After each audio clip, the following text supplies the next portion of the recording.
আচ্ছা, এই যে কেন্দ্রের সরকার বা রাজ্যের সরকার যে টাকা দেন বা উদয়নবাবুর উত্তরবঙ্গ উন্নয়ন দপ্তর যে টাকা দেন, সেটা কি কারো পৈতৃক সম্পত্তি নাকি? উদয়নবাবুর পৈতৃক সম্পত্তি যে তিনি এইভাবে মানুষকে হুমকি দিচ্ছেন? এই বিষয়টিকে নিয়ে অবশ্যই যতদূর অবধি যাওয়া দরকার, অর্থাৎ কেন্দ্রের সরকার, রাজ্যপাল, মুখ্যমন্ত্রী, বিরোধী দলনেতা, আমি ব্যক্তিগতভাবে চেষ্টা করব এবং আমি আশা রাখব যে ভবিষ্যতে এই স্তরে থাকা নেতা মন্ত্রীরা এইভাবে প্রকাশ্যে এই ধরনের বিবৃতি দিলে তার দায় নেবেন। এবং আমি উদয়নবাবুকে চ্যালেঞ্জ করছি, উনি এটা করে দেখান যে যারা ওনাদের বিরুদ্ধে ভোট দিয়েছেন, অর্থাৎ তৃণমূলের বিরুদ্ধে ভোট দিয়েছেন, তাদের যে টাকা বন্ধ করবার কথা বলেছেন উনি করে দেখান। আর ওনার যদি ক্ষমতা থাকে উনি এটা লিখিত বিবৃতি উনি প্রকাশ করুন, তাহলে বুঝবো উদয়নবাবুর দম আছে। তৃণমূল কংগ্রেসের বিরোধীতে রোকবার জন্য যে রুচিহীন রাজনীতি, তার সর্বনিম্ন সীমাও অতিক্রম করেছে। উদয়ন গুহ যে ভাষায় ভোটের ফলাফলের ভিত্তিতে উত্তরবঙ্গ উন্নয়ন দপ্তরের বরাদ্দ কাকে কোথায় দেওয়া হবে এটা প্রকাশ্যে যেভাবে তিনি বলছেন, একজন মন্ত্রী হিসাবে এই কথা কি তিনি বলতে পারেন?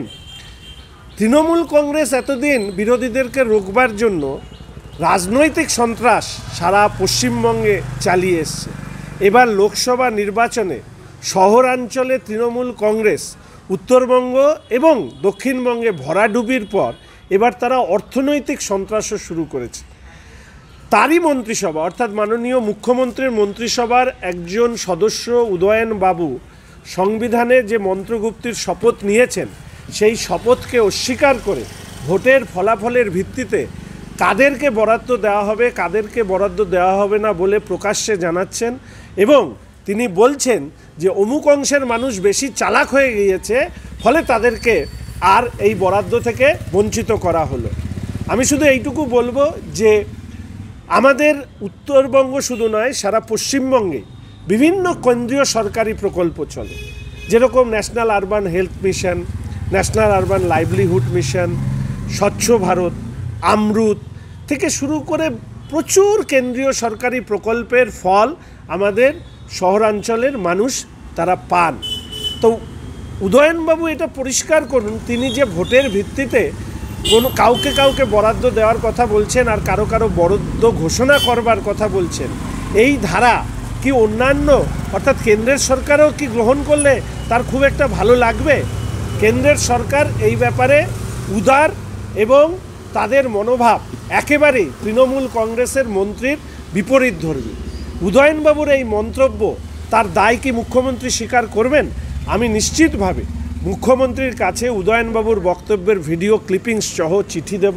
আমি মাননীয় বিরোধী দলনেতাকে এই ব্যাপারে অবহিত করব। কেন্দ্রীয় যে নগর উন্নয়ন দপ্তর আছে সেই দপ্তরকেও আমি জানাবো।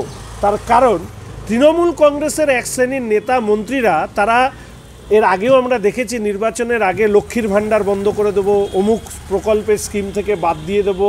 আচ্ছা, এই যে কেন্দ্রের সরকার বা রাজ্যের সরকার যে টাকা দেন বা উদয়নবাবুর উত্তরবঙ্গ উন্নয়ন দপ্তর যে টাকা দেন, সেটা কি কারো পৈতৃক সম্পত্তি নাকি? উদয়নবাবুর পৈতৃক সম্পত্তি যে তিনি এইভাবে মানুষকে হুমকি দিচ্ছেন?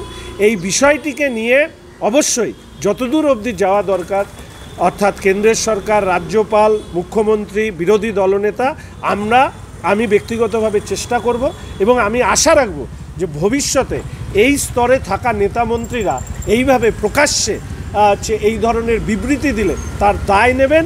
এবং আমি উদয়নবাবুকে চ্যালেঞ্জ করছি, উনি এটা করে দেখান যে যারা ওনাদের বিরুদ্ধে ভোট দিয়েছেন, অর্থাৎ তৃণমূলের বিরুদ্ধে ভোট দিয়েছেন, তাদের যে টাকা বন্ধ করবার কথা বলেছেন উনি করে দেখান। আর ওনার যদি ক্ষমতা থাকে উনি এটা লিখিত বিবৃতি উনি প্রকাশ করুন, তাহলে বুঝবো উদয়নবাবুর দম আছে। সম্ভবত আরেকটা যেটা বিষয়, জগদীশ চন্দ্র বর্মা বাসুনিয়া যেটা কালকে বলেছেন যে একটা চর মারলে, বিরোধীরা একটা চর মারলে 10টা চর আমরা বিপরীতে দিব, আমরা কেউ বিবেকানন্দ হয়ে জন্মাইনি, কি বলবেন? দেখুন, আমি জগদীশবাবুকে আমার বিধানসভায় দেখেছি, তো ওনাকে তো আমি দেখিনি যে ওনার চর মারার মতন সামর্থ্য আছে। এবার আমি জানি না তৃণমূল কংগ্রেসে থাকলে বয়স যাই হোক না কেন গলাবাজিটা করতে হয়, তো উনিও উদয়নবাবুর প্রভাবে এরকম রংবাজি কথা বলছেন কিনা আমি বলতে পারবো না।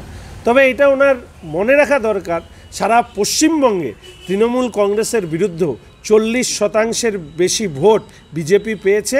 অন্যান্য দুটি দল অর্থাৎ বামেরা এবং কংগ্রেসিরা মিলে 50% বেশি ভোট কিন্তু সরকার বিরোধী ভোট আছে। ফলে এই ধরনের রংবাজি কথা যারা বলেন, আমি শুধু এইটুকু বলবো যে প্রভু ওনাদেরকে যেন ক্ষমা করুন। তৃণমূল কংগ্রেসের বিরোধীতে রোকবার জন্য যে রুচিহীন রাজনীতি, তার সর্বনিম্ন সীমাও অতিক্রম করেছে।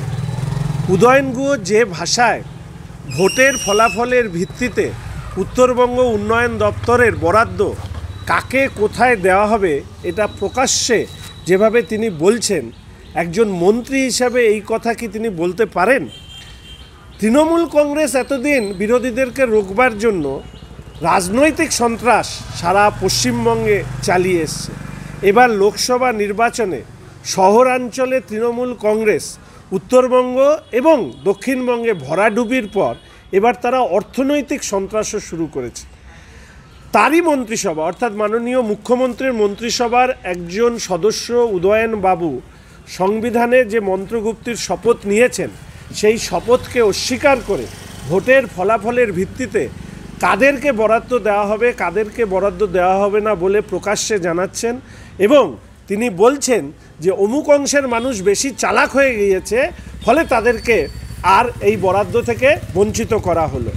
আমি শুধু এইটুকু বলবো যে আমাদের উত্তরবঙ্গ শুধু নয়, সারা পশ্চিমবঙ্গে বিভিন্ন কেন্দ্রীয় সরকারি প্রকল্প চলে, যেরকম national urban health mission, national urban livelihood mission, স্বচ্ছ ভারত, আমরুত থেকে শুরু করে প্রচুর কেন্দ্রীয় সরকারি প্রকল্পের ফল আমাদের শহরাঞ্চলের মানুষ তারা পান।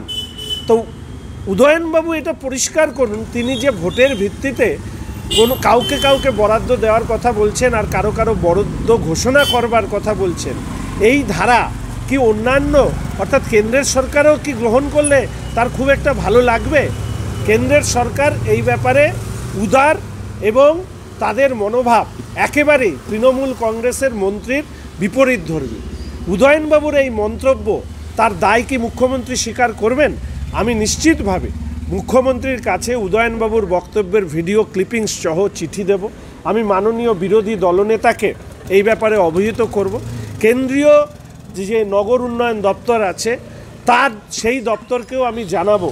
তার কারণ তৃণমূল কংগ্রেসের এক শ্রেণীর নেতা মন্ত্রীরা তারা এর আগেও আমরা দেখেছি নির্বাচনের আগে লক্ষ্মীর ভাণ্ডার বন্ধ করে দেবো, অমুক প্রকল্পের স্কিম থেকে বাদ দিয়ে দেবো। আচ্ছা, এই যে কেন্দ্রের সরকার বা রাজ্যের সরকার যে টাকা দেন বা উদয়ন